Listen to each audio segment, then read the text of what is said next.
इस गुरु दरबार में आप सभी गुरु भक्तों को कोटि कोटि सह नमन। इस व्यास मंच पर बैठे गुरुजनों को भी नमन।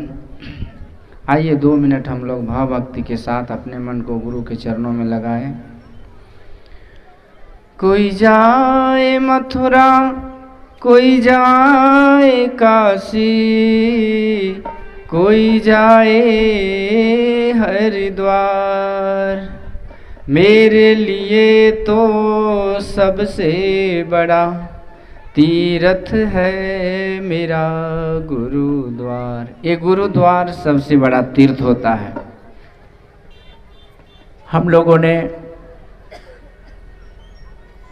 बड़ी सुंदर तरीके से आरण्य कांड में प्रभु श्री राम जो जंगल में हैं, पंचवटी में विश्राम कर रहे हैं, तो वहीं पर लक्ष्मण जी आज बड़े सुंदर तरीके से कुछ प्रश्न किए कि भैया ये संसार में जीव किसे कहते हैं, ईश्वर किसे कहते हैं, ये ज्ञान क्या है, वैराग्य क्या है, भक्ति क्या है, आखिर ये सब प्रश्न आता क्यों है, ये भी तो बात है ना।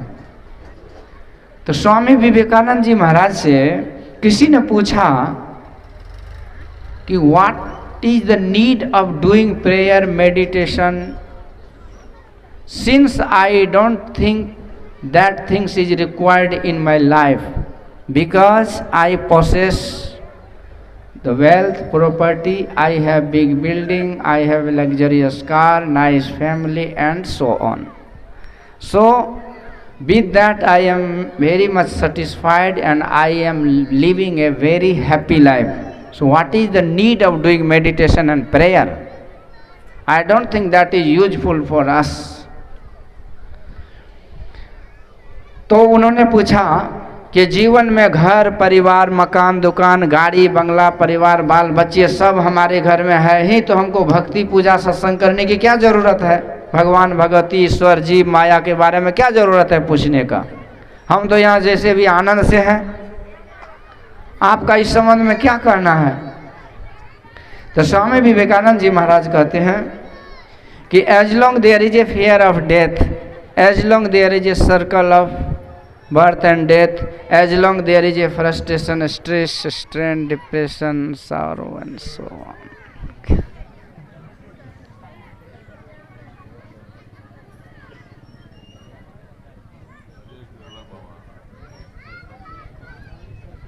अंग्रेजी हम पूरे थोड़े बोल रहे हैं, थोड़ा कोटेशन के रूप में फिर हिंदी बोल।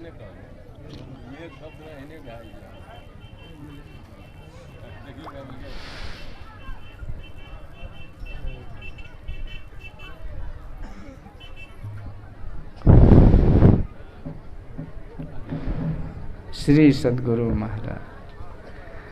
स्वामी विवेकानंद जी महाराज ने कहा जब तक ये दैहिक दैविक भौतिक ताप है, जब तक ये जीव को आवागमन का चक्र है, मॉनिटर आवाज दीजिए, मॉनिटर में आवाज दीजिए ना, जब तक जीव आवागमन के चक्र में पड़ा हुआ है, मॉनिटर, तब तक जब तक ये 84 में पशु पक्षी आदि योनि में भटकने का इसे डर लगा हुआ है, तब तक इसे भक्ति करने की जरूरत है। अच्छा बोलो, घर परिवार संसार मकान दुकान ये आपको 84 से बचा लेगा क्या? आपको दैहिक दैविक भौतिक ताप से बचा लेगा? आपको काम क्रोध लोभ मोह ईर्ष्या द्वेष विकार से बचा लेंगे?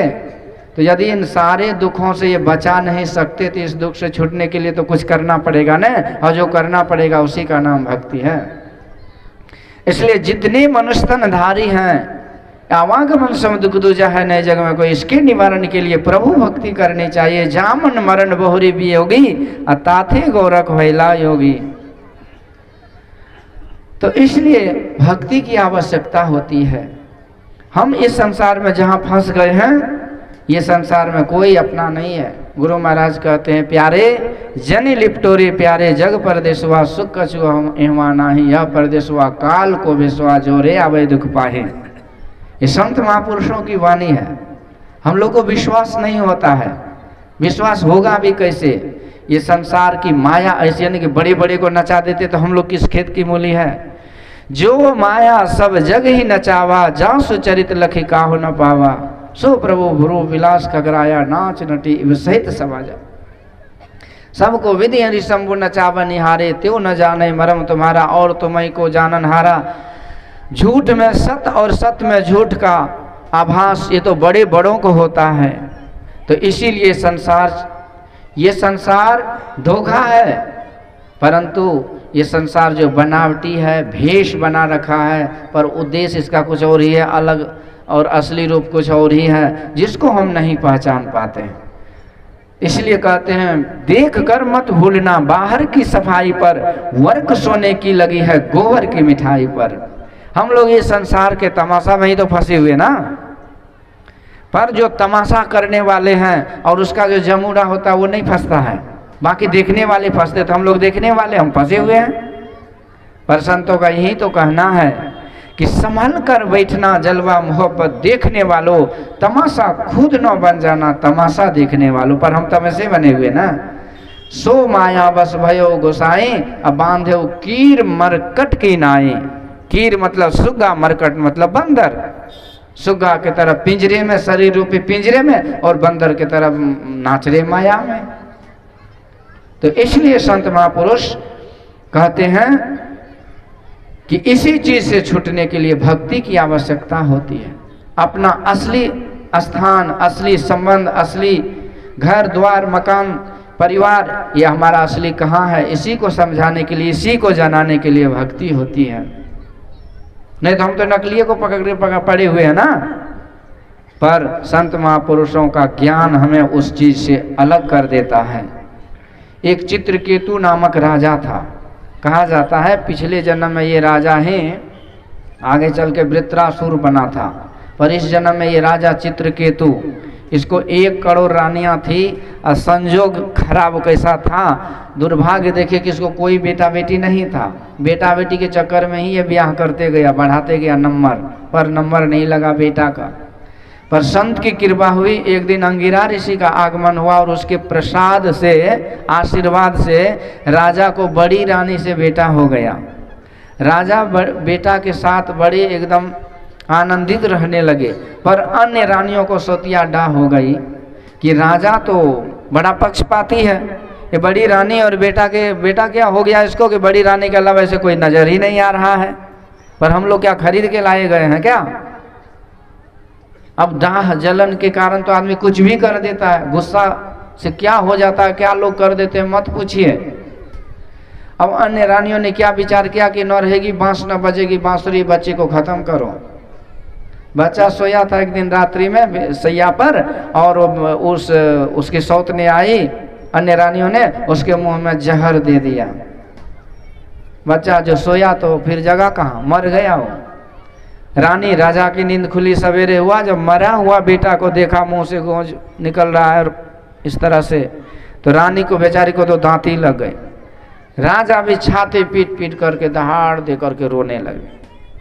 रानी को दांती टूटी तो एकदम वो भी पागल सी हो गई, रोने लगे। राजा रानी मरे हुए बेटा को लेकर कभी बाहर जा रहे हैं, कभी भीतर, कभी इधर कभी उधर, तड़प रहे हैं दोनों, चिल्ला रहे हैं, रो रहे हैं। बहुत समय हो गया, पूरे राज में शोक छा गया। पर उसी समय संजोग से अंगिरा ऋषि भी वहां पहुंच गए। तो राजा ने दौड़ के गया, चरणों पर गिरा, गुरुदेव आपकी कृपा से मुझे जीने का सहारा मिला, पर वो भी आपने छीन लिया। अब बतलाइए हम लोग किसके सहारे जिएंगे?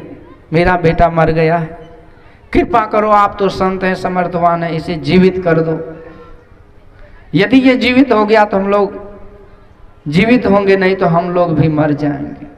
यो कह के राजा रानी रोने लगा। फिर से अंगिरा ऋषि बहुत सुंदर उपदेश समझाए, राजन ये जन्म जो लेते हैं ना उसकी मृत्यु निश्चित है, पर कब समय निर्धारित है ये कोई नहीं जानता है।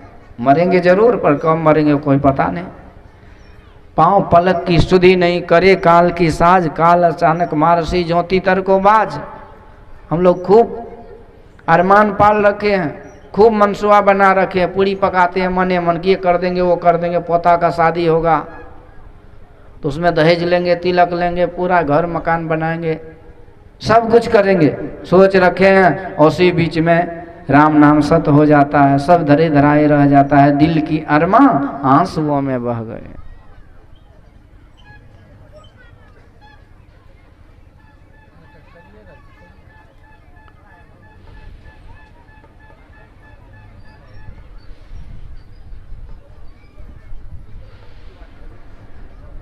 इस तरह से दिल की आशा तमन्ना सब निराशा में बदल जाता है।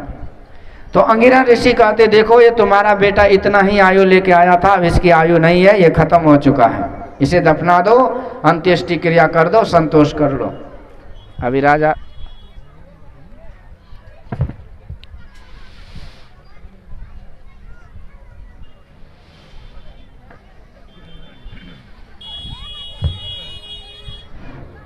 अब ये राजा रानी को जब पता चला तो और जोर जोर से रोने लगे। अब अंगिरा ऋषि को समझ में नहीं आ रहा कि इसको कैसे समझाएं। इस तरह से रोते धोते कुछ और समय बीता। अचानक एक और घटना क्या घटी कि देवर्षि नारद जी वहां आ खड़े हुए। राजा को लगा कि एक संत के बाद दूसरा संत आ गए, जरूर लगता है कुछ होगा। नारद जी के चरणों को पकड़कर रोने लगे। पर नारद जी उसी काम से आए थे। कहते, खबरदार राजन, ये रोना धोना बंद करो, संभल के बैठो, मैं तुम्हारे बेटे को जिलाने के लिए ही आया हूँ। अब राजा रानी को जान में जान आई, दोनों संभल के बैठा, रोना धोना बंद हो गया। और उसी समय नारद जी ने आवाहन किया कि हे जीवात्मन पश्य मातरम पितरम चते, हे जीवात्मा देखो, शरीर कलेवा में प्रवेश कर जग जा और देखो ये तुम्हारे माता पिता बेचारे कैसे दीनहीन होकर के रो रहे हैं। अब संत कहे जीवात्मा नहीं आए, ये संभव है? संत की बात कोई नहीं काटते। 7 द्वीप 9 खंड में गुरुते बड़ा न कोई, करता करे न करी सके, गुरु करे सो होए। गुरु अपनी भक्ति साधना से उस परमात्मा को अपने प्रेम के पास में बंधे रखते हैं और जो जो गुरु चाहते हैं वो परमात्मा से करवाते हैं। ऐसे समर्थ होते हैं संत। तो इन्होंने जीवात्मा को बुलाया तो क्यों नहीं आएंगे? जीवात्मा आया, शरीर में प्रवेश किया, शरीर में चेतना आ गई और वो बच्चा उठ पुट करके खड़ा हो गया। उसी समय राजा रानी ने व्याकुल होकर के, उन्हें भी लगा कि उनका भी नया जीवन मिल गया, उसे करोड़ों का लॉटरी लग गया, ऐसी खुशी हुई। और भुजा फैलाए, हाथ फैलाए, राजा रानी बेटा बेटा कहते हुए दौड़ा। हृदय से लगाऊंगा मैं अपने कलेजे के टुकड़े को। दौड़े दौड़े जा रहा है बेटा बेटा कहते, पर वो जो बच्चा खड़ा था ना, वो अजीब सा बर्ताव करने लगा। रे राजा, जहां हो वहीं खड़े रहो, खबरदार रानी जी एक पग जो आगे बढ़ाया तो जहां हो वहीं रहो। पहले मेरे प्रश्नों का उत्तर दो कि तुम लोग जो सुबह से शाम तक रोते रोते पागल हो गए हो मेरे वियोग में, तो तुम लोग किस नंबर के माँ बाप हो, मेरा ये बताओ। कस्मिन जन्मनमयी मह्यम मातरम पितरो भवान कर्मभिर्भ्राम्यमानस्य देवत्रियं योनिषु। किस जन्म के माँ बाप हो, किस नंबर के हो? नारद जी कहते हैं, राजन 2 जवाब। बहुत नौटंकी कर रहे थे ना रोने का, अब 2 जवाब। लोग जीते जी किसी के लिए कुछ करते नहीं, मर जाएंगे तो एकदम आंख से गंगा धारा बहाएंगे। जीते जी करना चाहिए। अब रो रहे हो उसके लिए, पर जवाब दो, वो क्या मांग रहा है, क्या पूछ रहा है? तो राजा रानी कहते, गुरुदेव तो क्या इसके बहुत सारे माँ बाप है क्या? जीवात्मा बोले, बहुत सारे नहीं है, लाखों करोड़ों अरबों खरबों माँ बाप है। आज से ही जीव जन्म लेके यहाँ आया है क्या? जीव जब ते हरिते बिलगायो, तब ते देह गे को निज करे जानियो, निज स्वरूप बिसरायो, अतई भ्रमते नाना दुख पायो।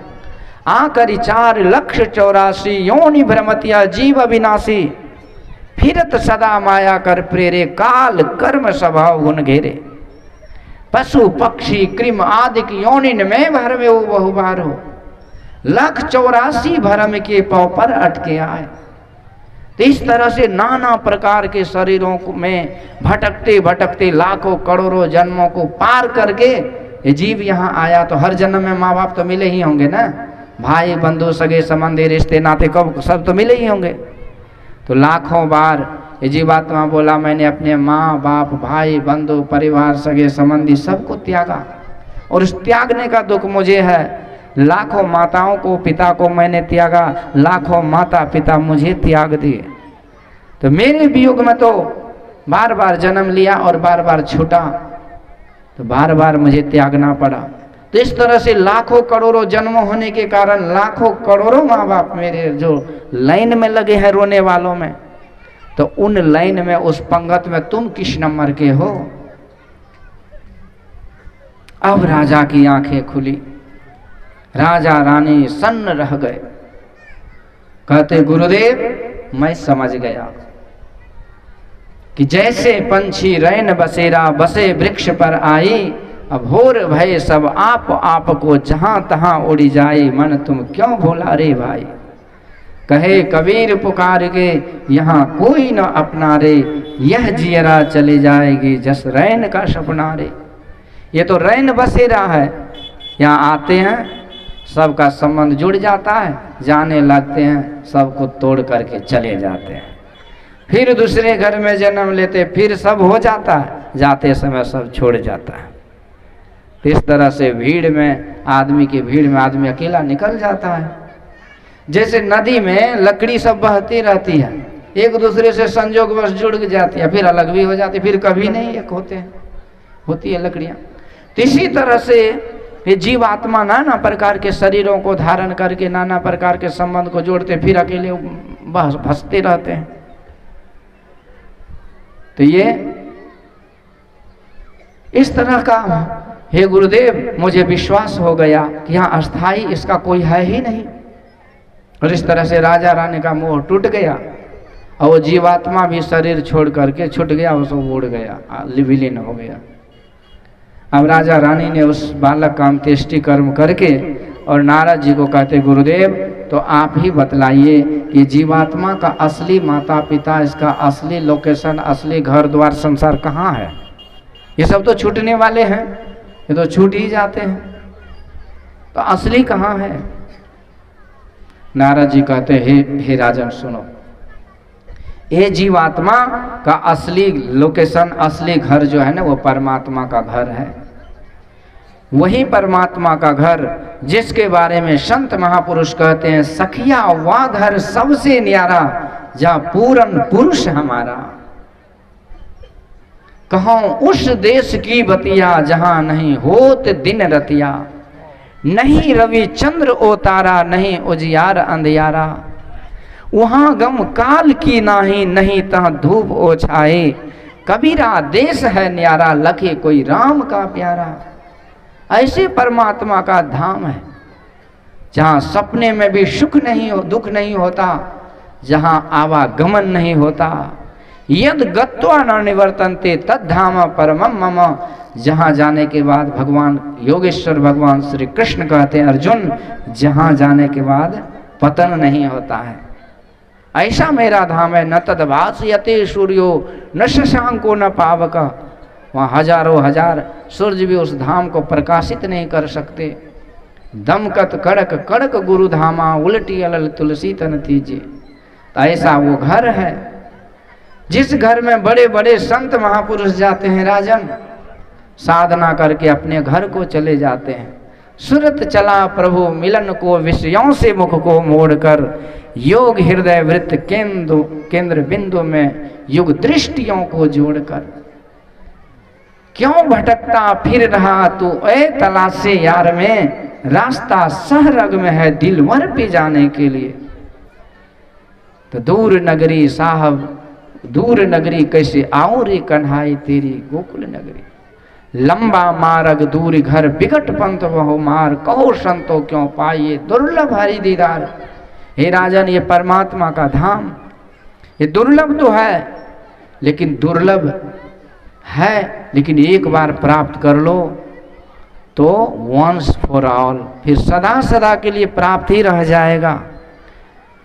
तो साहब के दरबार में लंबे पीड़ खजूर, चढ़े सो चखे प्रेम रस, गिरे सो चकना चूर।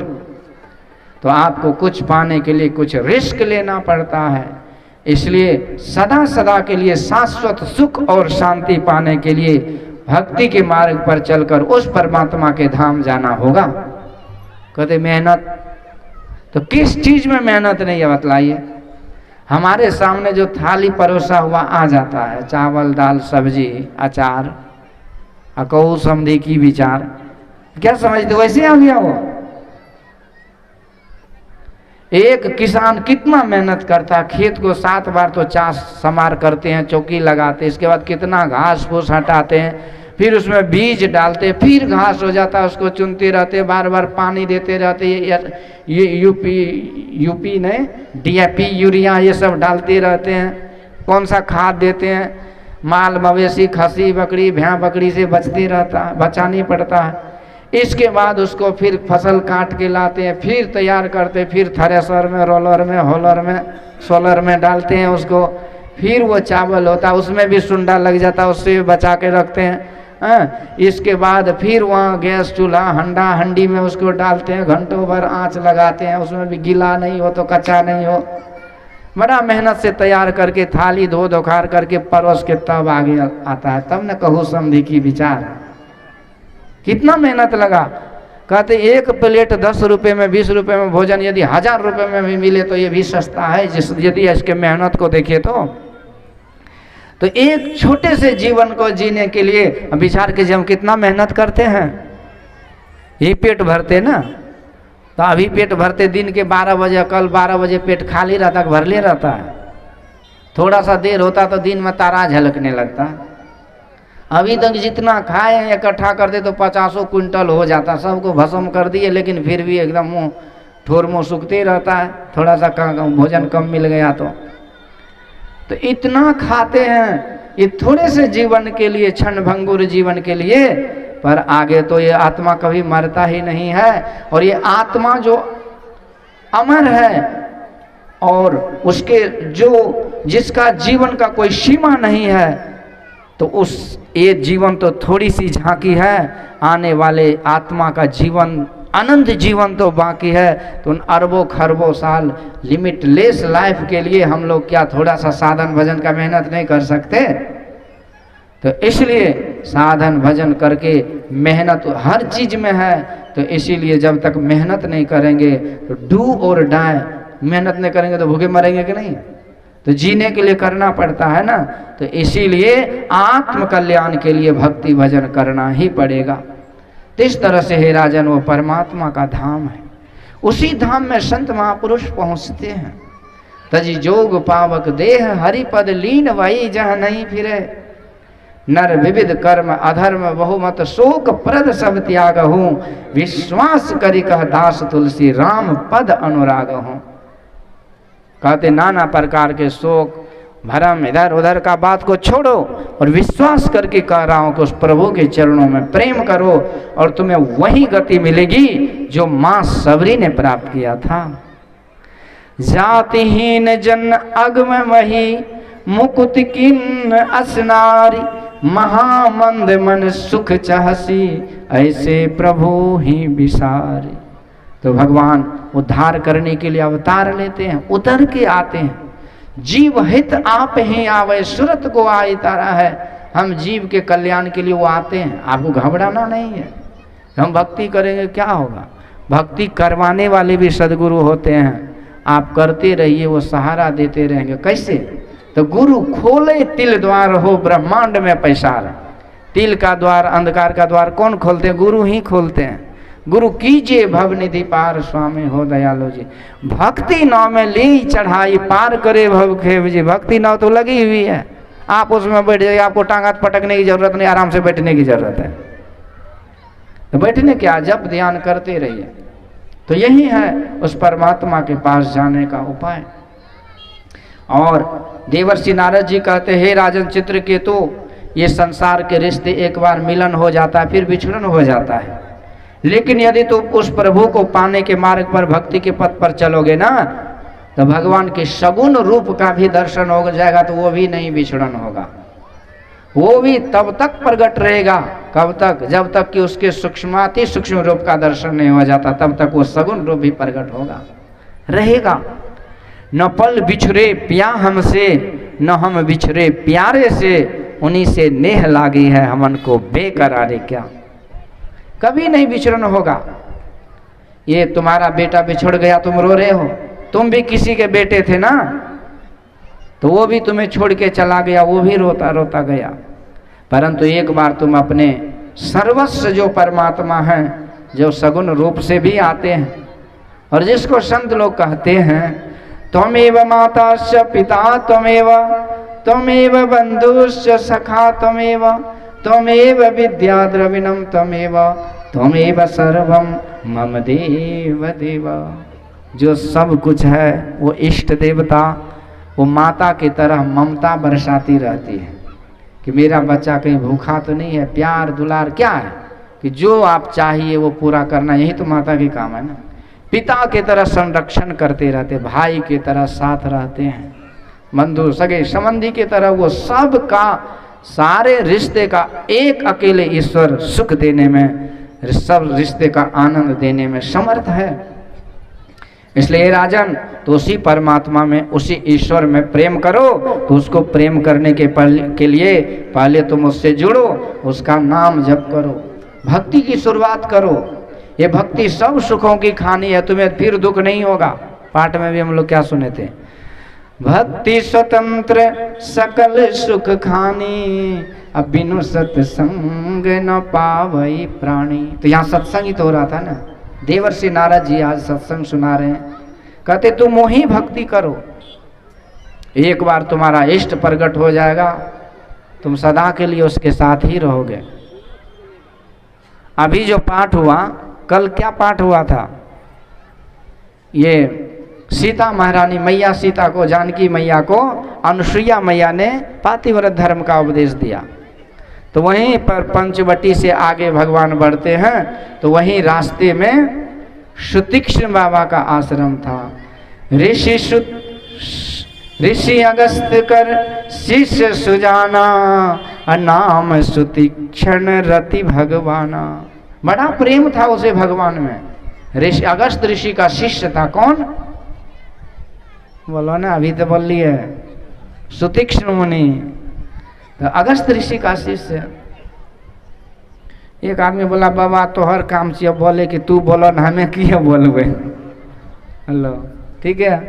तो सुतीक्ष्ण मुनि, और वो जब उन्हें जब पता चला कि भगवान आ गए, तो उनको लगा कि ड्रीम 11 में करोड़ रुपए का लॉटरी लग गया।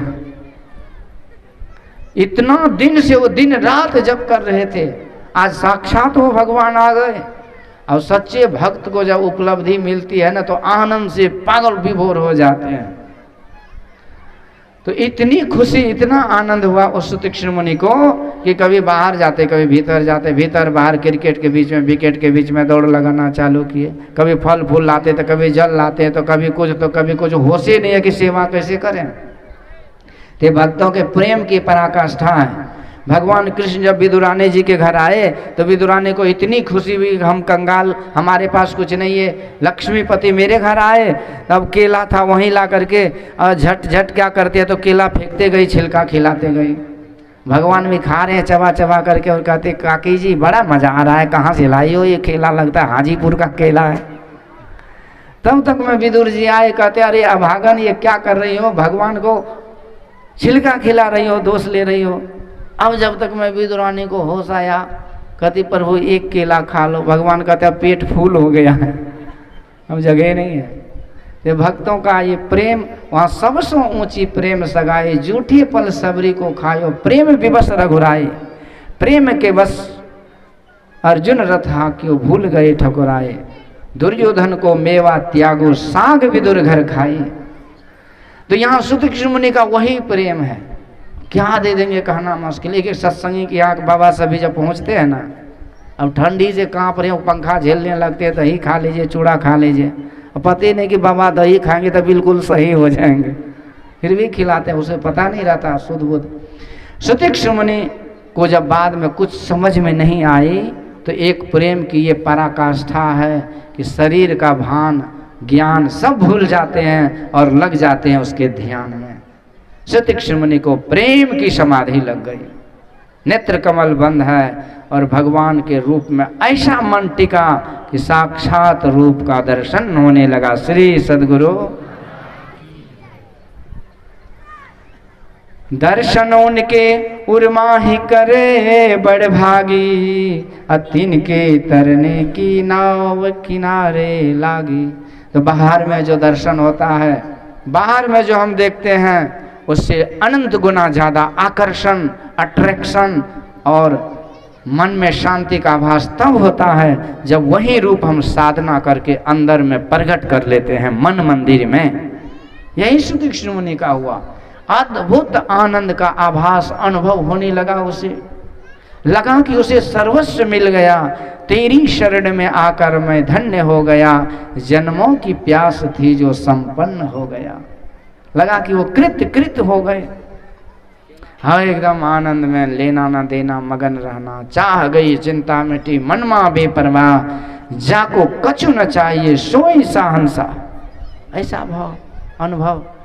पर भगवान बाहर में खड़े टुक टुक देख रहे हैं कि महाराज जी कुछ कंदमूल फल खिलाना चाहिए, तो लो आंख बंद करके ध्यान पर बैठ गए। तो पर भगवान समझ गए। तो भगवान क्या कहते हैं, मुनि राम बहु भांति जगावा, अजाग न ध्यान जनित सुख पावा। भगवान बार बार जगा रहे हैं पर सुतीक्ष्ण मुनि जग नहीं रहे हैं। ये ऐसा मिलन कि उसे छोड़ना ही नहीं चाह रहे हैं। तब भगवान क्या करते हैं, समझ गए कि कहाँ है, किस दुनिया में है। तब प्रभु ने क्या लीला किए कि सुतीक्ष्ण मुनि जिस रूप का निरंतर ध्यान करते थे वही रूप उसके अंदर में प्रकट हुआ। तो भगवान क्या किए, तो जो राजकुमार का रूप जिसको प्रकट किए थे सुतीक्ष्ण मुनि अंदर में, तो प्रभु ने अपनी माया से, योग माया से वो रूप को छिपा लिए और चतुर्भुज रूप अंदर में दिखा दिए। अब जिससे जिसको मतलब है उसी से न प्रेम होगा। अब सुतीक्ष्ण मुनि की अचानक से ध्यान टूट गया और फिर छटपटा करके आंख खोलते हैं तो जो रूप अंदर में प्रकट था वही रूप बाहर में भगवान मुस्कुराते हुए दिखाई दिए। तब सुतीक्ष्ण मुनि चरणों पर गिर करके माथा रख करके प्रणाम किए और तब भगवान ने उठा करके उसे हृदय से लगा करके आशीर्वाद दिए। बोलिए श्री सद्गुरु। तो इस तरह से यही है भक्ति का पहला स्टेज कि एक बार ये रूप भी अंदर में प्रकट हो जाए तो फिर कभी नहीं छिपता है। हर जगह सब में वो रूप का दर्शन होता है। नामदेव जी महाराज एक दिन वो रोटी बना रहे थे, उसी समय वो आ गए। कौन? डीओ जी साहब, समझ गए ना? हाँ, कुत्ता आ गए और वो रोटी लेके भागने लगा तो नामदेव जी महाराज एक कटोरी घी वाले लेकर पीछे भाग रहे हैं। एक आदमी ने कहा इसका एक फेज उड़ गया है। उसे तो अगले पागल यहाँ मंच पर बैठते, लेकिन लगता है पूरे पागल हो गया है। कटोरी लेके जा रहे थे, कहते देखो देखो कुत्ता के पीछे कटोरी लेके भाग रहा है। क्रैकपॉट। उसी समय नामदेव जी महाराज क्या बोलते हैं, विष्णु परिस्थितो विष्णु विष्णु खादते विष्णवे कथम हससिरे विष्णु विष्णु सर्वमयम जगत। अरे भाई भोले भगत, एक बात सुन, विष्णु भाग रहा है, अब विष्णु के पीछे दूसरा विष्णु भाग रहा है। विष्णु रोटी लेके गया और दूसरा विष्णु घी लेके जा रहा है। विष्णु खा रहा है, विष्णु खिला रहा है, तुम विष्णु क्यों हंस रहे जब सारा जगत ही विष्णुमय है? तो अब बोलने वाले की बोलती बंद।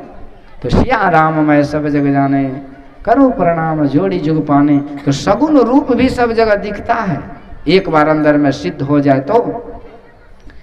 भगवान जब बाल लीला कर रहे थे तो ब्रह्मा जी को भ्रम हो गया था कि यह असली है कि नकली है। तो ब्रह्मा जी ने परीक्षा क्या ली कि भगवान के जितने ग्वाल बाल थे, बछड़े ग्वाल गाय बछड़े थे, सबको चुरा लिया, बाद में ग्वाल बाल को भी चुरा लिए। अब भगवान क्या करें, सब तो चोरी चले गए, अब वो घर में तो सब रोएंगे मांगेंगे ना कि भैया मेरा वो कहाँ गया, सबको कहाँ भेज दिए। तो भगवान वहाँ संकल्प लिए, एको हम बहुत श्यामा। ये उदाहरण पेश किए, सैंपल क्या कि ईश्वर एक ही थे, कुछ नहीं था, और उन्होंने संकल्प किया सब कुछ हो गया। God has created this world out of nothing, not true, out of himself। भगवान ने सब कुछ बनाया पर अपने आप से बनाया। ना किछते किछु कर दिखलाया, तदी आपते आप पाया। संकल्प के ये को हम बहुत श्याम और सब कुछ ग्वाल बाल गौ बछड़े जो जैसे तैसे थे हूबहू A to Z same to same बन गए। और 1 साल तक वृंदावन में रहे, किसी को पता ही नहीं चला, क्योंकि असली गौ बछड़े कहाँ थे? उलियन फारबिसगंज में। असली गौ बछड़े ब्रह्मा जी के घर में थे, यहाँ सब भगवाने बन के घूम रहे थे। पर एक दिन ये दाऊ भैया ने देख लिया। क्या देख लिया? तो ये देखा कि जितने गौ बछड़े ग्वाल बाल है सब में भगवान का रूप देख रहे हैं। तो जाकर के भगवान से कहते कन्हैया कन्हैया मैं क्या देख रहा हूँ? तो भगवान कहते आप क्या देख रहे हो, हमको क्या पता। कहते भैया आज तक मैंने जो देखा वो आज नहीं देख रहा, क्योंकि आज तक मैं देखा ऋषि मुनि महात्मा योगी यति तपी सन्यासी देवता देवियाँ ये सब गौ बछड़े ग्वाल बाल के रूप में हैं। पर आज मैं देख रहा हूँ कि हर ग्वाल गौ बछड़े ग्वाल बाल में केवल तुम्हारा ही रूप दिख रहा है। ये क्या हो गया भैया? वो कहाँ चले गए, तुम कहाँ से आ गए? तो भगवान कहते दाऊ भैया ये ब्रह्मा बाबा की परीक्षा चल रही है, वो सब तो असली तो वहाँ सोए पड़े हैं। बाद में ब्रह्मा जी को भी लगा कि गुरु ये है, मैं चेला हूँ, गुरु से परीक्षा लोगे तो फेल ही हो गए। वो फेल हो गए, सरेंडर कर दिए। 4 मुख वाले ब्रह्मा जी नतमस्तक हुए थे। वृंदावन में उसी जगह का नाम चौमुहा जो गाँव है वहाँ पड़ गया नाम। आप लोग जाइएगा अखिल भारतीय में तो पता कीजिएगा, वैसे तो बड़ी भीड़ रहती है। तो कहने का अभिप्राय है कि जिन्होंने एक बार रूप को अंदर में उगा लिया, हर जगह वो रूप का दर्शन होता है। वो रूप के अंदर के रूप में जितने भी शुद्ध सद्गुण हैं शुभ गुण हैं सब उसमें आते हैं। और वो रूप के सहारे वो बिंदु को पकड़ लेता है और संसार सागर से पार होता है। वो रूप ही उसे पार लगा देता है। ये रूप का दर्शन अंदर में होता है, फिर इसका वियोग भी नहीं होता है। प्रसंग एक आता है, भागवत का ही प्रसंग में सुनाता हूं कि भगवान जब वृंदावन को छोड़ करके मथुरा आए तो सारी गोपियां ब्रजवासी कहते हैं रोते रहते थे। और इतना रोए थे भगवान के याद में कि जमुना जी का पानी खारा हो गया था। मीठे रस से भरियो रे राधा रानी लागे, महारानी लागे, मारे खारो खारो यमुना जी रो पानी लागे। पानी खरा हो गया था, ऐसा प्रेम था। कबीरा कबीरा क्या करे चल यमुना के नीर, एक गोपी के प्रेम में बह गए कोटि कबीर। इसका ये अर्थ नहीं है कि कबीर साहब से ऊंचे ये गोपियां हैं। इसका अर्थ ये है कि ये गोपियां की भी भक्ति एक ऊंचे लेवल की भक्ति है। ऐसा प्रेम था।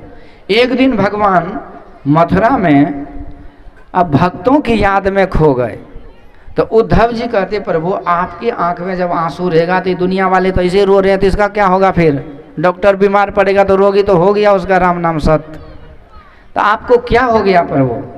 तो भगवान कहते प्यारे उद्धव मेरे भक्त दिन रात मेरी याद में रोता रहता है, इसलिए मेरा संदेशा लो और तुम वृंदावन चले जाओ और उन्हें समझाना ज्ञान उपदेश देना। कहा जाता है कि मथुरा से वृंदावन आते हैं फिर से प्रेम नगरी ये उद्धव जी भगवान का संदेशा लेकर। भगवान ने कहा था कि सुनो उन ब्रजवासियों को कहना कि वो मेरा रूप उसी तरह से मेरे रूप को प्रकट कर ले। किस तरह से?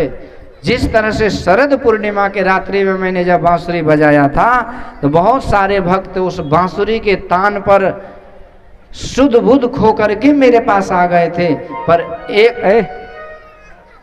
एक गोपी जो है उसको उसके घर वाले ने रोक दिया तो तुम कहाँ जा रही हो? आजकल भी रोकने वाले होते हैं ना, कहते हैं बड़का चले सत्संगी बने बैठो यहाँ, तो उस समय भी रोकने वाले। तो एक गोपी जिसको रोक लिया ना और रूम में बंद करके घर में और बाहर से ताला लगा दिया, उन गोपियों को उस भगवान के प्रति इतना समर्पण भाव, इतनी श्रद्धा और भक्ति थी, इतना प्रेम था कि गोपी ने ध्यान लगाई और ध्यान में और उस वियोग में इतना आंसू बहाई कि जन्म जन्मांतर का उसका पाप धुल गया।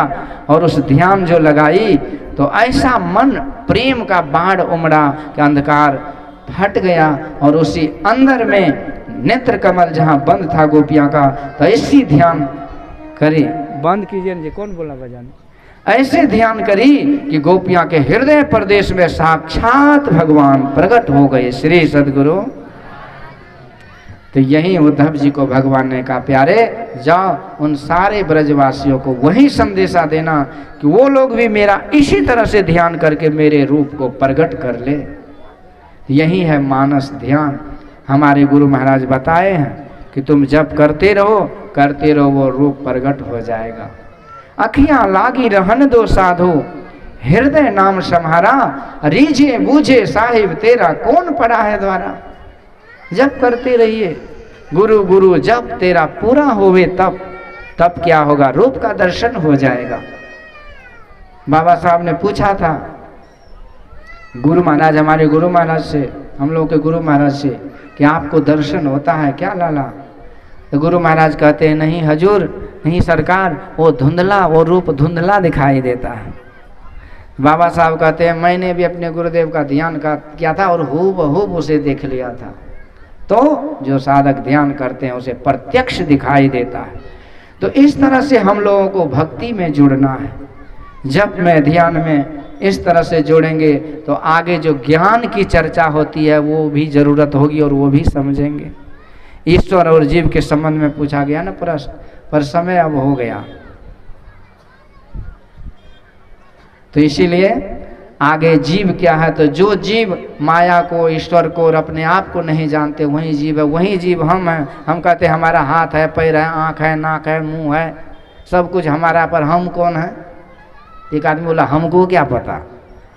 तो आप लोग किसी से नहीं पूछिएगा कि मैं कौन हूँ, पकड़ के ले जाएगा रांची में डाल देगा पागल खाना में। आप ये सत्संग की बात समझने के, मैं कौन हूँ, हु एम आई।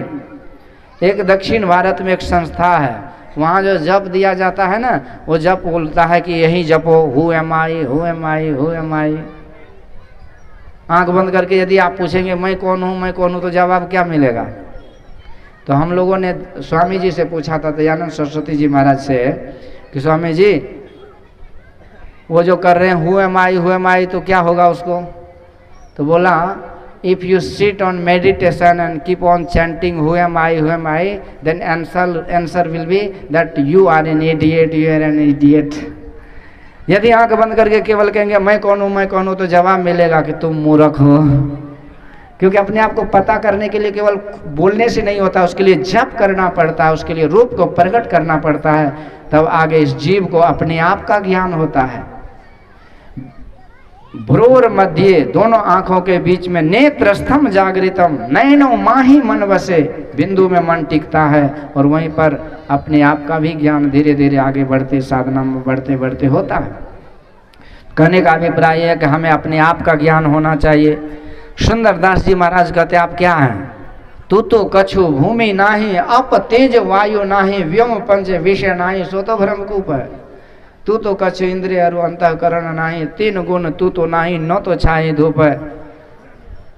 तू तो प्रकृति पुनि महत्व नाही, प्रकृति पुरुष नाही, तू तो सो अनूप है। ऐसी अनुक्रम करी शिष्य सो कहत गुरु, नाही नाही कहत रहे सोई तेरो रूप है। हमारा यही रूप है, सभी के परे जो परम तत्व रूपी सोई आत्मा है, सोई आत्मा है। हमारा यही स्वरूप है और हम यही जीव हैं और हमारा पीव भी हमारे अंदर ही है। तू अरु तेरो पीव घट ही अंतरे, खोजो पंथी पंथ तेरे घट भीतरे। तो वो मायापति है, वो माया को, संसार को, सबको, गुण को बस में करके रहते हैं और हम परवश हैं। परवश जीव सबस भगवंता, अनेक जीव एक श्रीकंता। हम अनेक में अनेकत्व है, मैं पर ईश्वर एक हैं। तो इसी का ज्ञान यहाँ भगवान विस्तार से समझाए ज्ञान के बारे में। कहते ज्ञान तो वही ईश्वर का ज्ञान ही ज्ञान है। वैराग क्या है? तो वैराग है त्रिन समसिद्धि, तीन गुण त्यागी, यानी त्रिगुणातीत होना, यही असली वैराग है। ज्ञान मानता एक अवनाहू, देख ब्रह्म सकल जगमा समान जगमाहे, सब जगह एक ईश्वर का दर्शन हो, यही है ज्ञान। और त्रिगुणातीत अवस्था को प्राप्त करना, यही है वैराग। भक्ति क्या है? तो भक्ति वही, भक्ति स्वतंत्र सकल सुख खाने, भगति तात अनुपम सुख मोला, मिले जो संत होई पर मिले जो संत होई प्रतिकूला। तो इस तरह से भक्ति यही है ईश्वर की, हाँ, ईश्वर को प्राप्त करना, ईश्वर के पास जाने की जो क्रिया है उसे ही भक्ति कहते हैं। तो भक्त भक्ति करके भगवान को प्राप्त करते हैं, उसका परम कल्याण हो जाता है। तो इधर मैं जाऊंगा तो 2 घंटे लग जाएगा कि ईश्वर स्वरूप जीवात्मा के बारे में बहुत सारे संत महापुरुषों का उदाहरण है, जिसके माध्यम से हम लोग इसको समझते जाते हैं और धीरे धीरे समझते, जितना समझते उतना लाभ होता है। इन्हीं शब्दों के साथ मैं अपने प्रवचन को विराम देता हूँ। पर जो सूचना है फिर से सुन लीजिए कि कुप्पा घाट आश्रम से स्वामी प्रमोद बाबा जी महाराज का आगमन है। कल से उनका भी प्रवचन धमाकेदार हम लोग सुनेंगे। कल दीक्षा का कार्यक्रम है, जो भी सज्जन दीक्षा लेना चाहे जरूर ले लीजिएगा। कल भूलिएगा तो कब तक झूलिएगा पता नहीं है, इसलिए शुभस्य शीघ्रम, शुभ कार्य को शीघ्र करना चाहिए। सोचा विचारे इंतजारी मत कीजिए, इसलिए सोच लो, समय के रहते बना लो शाही जीवन को। समय जब बीत जाएगा तो बहा आंसू से क्या होगा।